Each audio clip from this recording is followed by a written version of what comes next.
The making of modern India എന്ന പേപ്പറിലെ 4th module national movement after 1919 ആണ് ഇന്നെടുക്കാനുള്ളത്. ഈ ചാപ്റ്ററിൽ ഗാന്ധിജിയുടെ ആദ്യകാല സമരങ്ങളെക്കുറിച്ചിട്ടാണ് പഠിക്കാനുള്ളത്. 1915 ദക്ഷിണാഫ്രിക്കയിൽ നിന്ന് ഇന്ത്യയിലോട്ട് തിരിച്ചെത്തി ഗാന്ധിജി. അവിടെ അദ്ദേഹം ഇന്ത്യക്കാരോട് കാണിക്കുന്ന വിവേചനങ്ങൾക്കെതിരെ സമാധാനപരമായ പ്രക്ഷോഭത്തിന് നേതൃത്വം നൽകുകയും ആദരണീയനായ നേതാവായി ഉയർന്നു വരികയും ചെയ്തു. ദക്ഷിണാഫ്രിക്കയിലാണ് അദ്ദേഹം തൻ്റെ സത്യാഗ്രഹ ബ്രാൻഡ് വികസിപ്പിച്ചെടുത്തത്. ഇന്ത്യയിൽ ബീഹാറിലെ ചമ്പാരനിൽ ബ്രിട്ടീഷ് സർക്കാരിനെതിരെ അദ്ദേഹം ഈ ഉപകരണം ആദ്യമായി പ്രയോഗിച്ചു. 1917 ഏപ്രിൽ മാസത്തിൽ ബീഹാറിലെ ചമ്പാരൻ ജില്ലയിലായിരുന്നു ചമ്പാരൻ സത്യാഗ്രഹം നടന്നത്. ഇന്ത്യയിലെ ആദ്യത്തെ സത്യാഗ്രഹമായിരുന്നു ചമ്പാരൻ സത്യാഗ്രഹം. അതുപോലെ ഗാന്ധിജിയുടെ ഇന്ത്യയിലെ ആദ്യത്തെ സത്യാഗ്രഹവും ഇതുതന്നെയായിരുന്നു. ജില്ലയിലെ ജനങ്ങൾ ഭക്ഷ്യവസ്തുക്കൾക്ക് പകരം നാണ്യവിളകൾ കൃഷി ചെയ്യാൻ നിർബന്ധിതരായി. ബ്രിട്ടീഷുകാരുടെ നിർദ്ദേശപ്രകാരം ജന്മിമാരെ ഭയപ്പെടുത്തി നികുതി ചുമത്തിയുമെല്ലാമാണ് ജനങ്ങളെ കൊണ്ട് ഇത് ചെയ്യിപ്പിച്ചിരുന്നത്. എന്നാൽ പിന്നീട് ക്ഷാമം രൂക്ഷമാകാൻ തുടങ്ങി. ഇത്തരമൊരു സാഹചര്യത്തിൽ ദക്ഷിണാഫ്രിക്കയിൽ നിന്ന് ഇന്ത്യയിലേക്ക് ഗാന്ധിജി തിരിച്ചെത്തി എന്നറിഞ്ഞ രാജ്കുമാർ ശുക്ല ഗാന്ധിജിയെ സമീപിച്ചു. തുടർന്ന് ഏപ്രിൽ 11 ആദ്യമായി ഗാന്ധിജി ചമ്പാരനിലെത്തി. കർഷകരുടെ പ്രശ്നം മനസ്സിലാക്കി സമാധാന സത്യാഗ്രഹം നടത്താൻ അദ്ദേഹം തീരുമാനിക്കുകയും തുടർന്ന് ഏപ്രിൽ 20 നീലം കർഷകരുടെ പ്രശ്നം പരിഹരിക്കാമെന്ന് സർക്കാർ വാക്കു നൽകുകയും ചെയ്തു. അടുത്തതായി പഠിക്കാനുള്ളത് അഹമ്മദാബാദ് മിൽ സ്ട്രൈക്ക്. ഗാന്ധിജിയുടെ ഇന്ത്യയിലെ പ്രധാനപ്പെട്ട ഒരു സമരമാണ് അഹമ്മദാബാദ് മിൽ സമരം. ബോംബെ പ്രസിഡൻസിയുടെ ഭാഗമായ അഹമ്മദാബാദിൽ 1917 കനത്ത വരൾച്ച നേരിടുകയും കൃഷിഭൂമി പാടെ നശിക്കുകയും ചെയ്തു. ഈ സമയത്ത് തന്നെയാണ് പകർച്ചവ്യാധികൾ പടർന്നു പിടിക്കുന്നത്.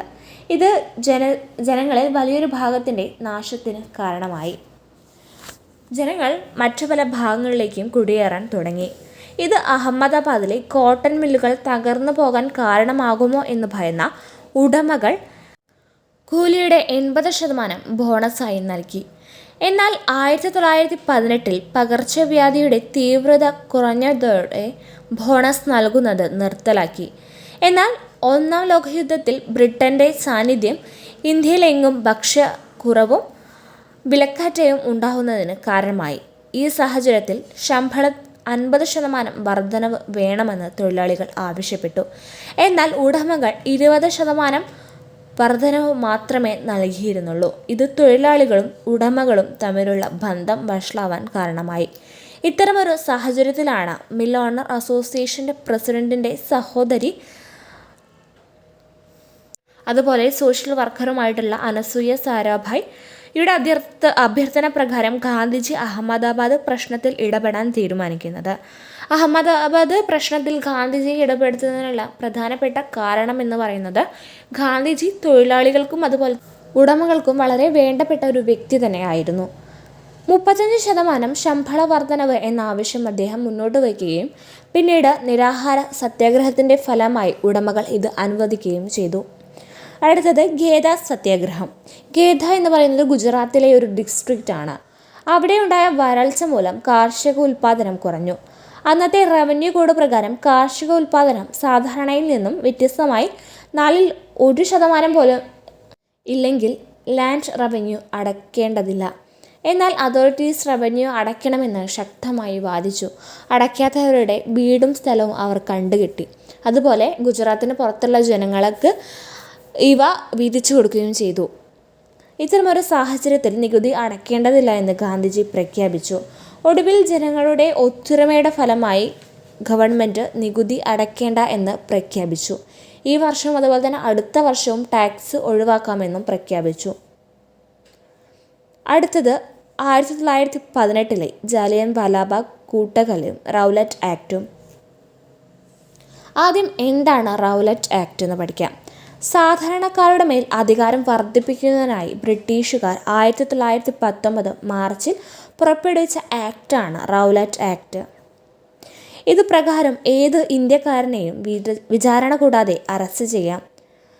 ജഡ്ജിയായ സർ സിഡ്നി റൗലറ്റ് അധ്യക്ഷനായ റൗലറ്റ് കമ്മിറ്റിയുടെ ശുപാർശ പ്രകാരമാണ് ഈ ബില്ല് പുറപ്പെടുവിച്ചത്. ബ്ലാക്ക് ബില്ല് എന്ന പേരിലും ഇതറിയപ്പെടുന്നു. ഇതുപ്രകാരം എവിടെ വേണമെങ്കിലും വാറന്റില്ലാതെ പരിശോധന നടത്താനുള്ള അധികാരവും ഉണ്ടായിരുന്നു. അതുപോലെ പത്രസ്വാതന്ത്ര്യം നിർത്തലാക്കുകയും ചെയ്തിരുന്നു.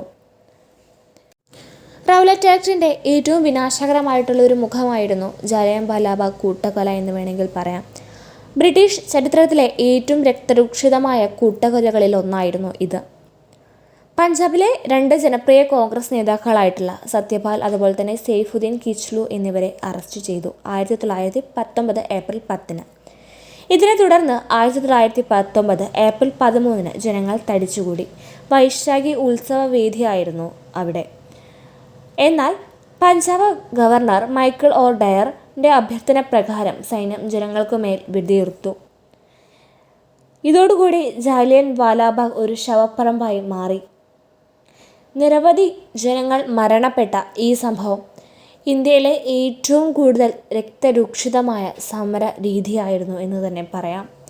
എന്നാൽ ധീര യോദ്ധാവായിട്ടുള്ള ഉധം സിംഗ് 21 വർഷങ്ങൾക്ക് ശേഷം മൈക്കിൾ ഒ ഡയറിനെ വധിക്കുന്നതോടുകൂടി ജാലിയൻവാലാബാഗിൻ്റെ ഇരുണ്ട മുഖത്തിന് അവസാനമായി. അടുത്തത് ഖിലാഫത്ത് പ്രസ്ഥാനവും നിസ്സഹകരണ പ്രസ്ഥാനവും. ഖിലാഫത്ത് പ്രസ്ഥാനവും നിസ്സഹകരണ പ്രസ്ഥാനവും 1919-നും 1922-നും ഇടയിൽ ഇന്ത്യയിൽ ഉയർന്നു വന്ന സുപ്രധാനമായ ബഹുജന പ്രസ്ഥാനങ്ങളായിരുന്നു. വേറിട്ട പ്രശ്നങ്ങൾ പരിഹരിക്കുന്നതിന് അവ ആദ്യം രൂപീകരിച്ചതെങ്കിലും അവർ പിന്നീട് അഹിംസയും നിസ്സഹകരണത്തിൻ്റെയും അടിസ്ഥാനത്തിൽ ഏകീകൃത പ്രവർത്തന പദ്ധതിയാണ് സ്വീകരിച്ചത്. തകരുന്ന ഒട്ടോമൻ സാമ്രാജ്യത്തോടുള്ള ബ്രിട്ടീഷ് സർക്കാരിൻ്റെ നയങ്ങളോടുള്ള പ്രതികരണമാണ് ഖിലാഫത്ത് പ്രശ്നം.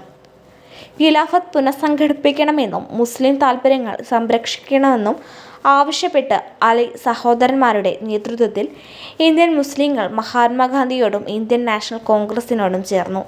ഈ പ്രസ്ഥാനം വ്യാപകമായ പിന്തുണ നേടുകയും ഇന്ത്യയിലുടനീളം വിവിധ പ്രതിഷേധങ്ങൾക്കും പ്രകടനങ്ങൾക്കും കാരണമാവുകയും ചെയ്തു. അതേസമയം മഹാത്മാഗാന്ധി ആരംഭിച്ച നിസ്സഹകരണ പ്രസ്ഥാനം ബ്രിട്ടീഷ് അധികാരികളുമായും സ്ഥാപനങ്ങളുമായും ഉള്ള സഹകരണം നിരസിക്കാൻ ഇന്ത്യക്കാരെ അണിനിരത്താൻ ലക്ഷ്യമിട്ടു. ബ്രിട്ടീഷ് സാധനങ്ങൾ ബഹിഷ്കരിക്കാനും സർക്കാർ നടത്തുന്ന വിദ്യാഭ്യാസ സ്ഥാപനങ്ങളിൽ നിന്ന് പിന്മാറാനും ബ്രിട്ടീഷ് നിയമകോടതികളിൽ പങ്കെടുക്കാതിരിക്കാനും അത് ആഹ്വാനം ചെയ്തു. ജനകീയ അഹിംസാത്മക പ്രതിരോധത്തിൻ്റെ ശക്തി പ്രകടിപ്പിക്കാനും കൊളോണിയൽ ഭരണത്തെ തടസ്സപ്പെടുത്തി ബ്രിട്ടീഷ് നിയന്ത്രണം ദുർബലപ്പെടുത്താനും പ്രസ്ഥാനം ശ്രമിച്ചു. ഇക്കാലയളവിൽ ഇന്ത്യൻ നാഷണൽ കോൺഗ്രസും അഖിലേന്ത്യാ മുസ്ലിം ലീഗും യഥാക്രമം ഹിന്ദുക്കളെയും മുസ്ലിങ്ങളെയും പ്രതിനിധീകരിച്ച് അടുത്ത ബന്ധം സ്ഥാപിച്ചു. ബ്രിട്ടീഷ് ഭരണത്തിനെതിരായ ഐക്യപ്രവർത്തനത്തിൻ്റെ പ്രാധാന്യം ഇരു പാർട്ടികളും തിരിച്ചറിയുകയും നിരവധി രാഷ്ട്രീയ സംരംഭങ്ങളിൽ സഹകരിക്കുകയും ചെയ്തു. കോൺഗ്രസിൻ്റെയും മുസ്ലിം ലീഗിൻ്റെയും ശ്രമങ്ങൾ ഇന്ത്യയിലുടനീളം നിരവധി രാഷ്ട്രീയ പ്രകടനങ്ങൾക്കും പണിമുടക്കുകൾക്കും പ്രതിഷേധങ്ങൾക്കും കാരണമായി. ബ്രിട്ടീഷ് അധികാരത്തെ ഫലപ്രദമായി വെല്ലുവിളിക്കുകയും സ്വാതന്ത്ര്യത്തിനും സ്വയംഭരണത്തിനും വേണ്ടിയുള്ള കൂട്ടായ അഭിലാഷങ്ങളെ ഉയർത്തിക്കാട്ടുകയും ചെയ്തുകൊണ്ട് പ്രസ്ഥാനങ്ങൾ ഗണ്യമായ പൊതുജന പിന്തുണ പങ്കാളിത്തവും നേടി. മൊത്തത്തിൽ ഖിലാഫത്ത് പ്രസ്ഥാനവും നിസ്സഹകരണ പ്രസ്ഥാനവും ഇന്ത്യയുടെ സ്വാതന്ത്ര്യ സമരത്തിലെ ഒരു നിർണായക ഘട്ടത്തെ പ്രതിനിധീകരിക്കുന്നു. അവർ വൈവിധ്യമാർന്ന മതരാഷ്ട്രീയ ഗ്രൂപ്പുകളുടെ ഐക്യത്തെ പ്രതീകപ്പെടുത്തുകയും 1947-ലെ സ്വാതന്ത്ര്യത്തിൻ്റെ നേട്ടത്തിന് ആത്യന്തികമായി സംഭാവന നൽകുകയും ഭാവി ബഹുജന പ്രസ്ഥാനങ്ങൾക്ക് അടിത്തറയിടുകയും ചെയ്തു.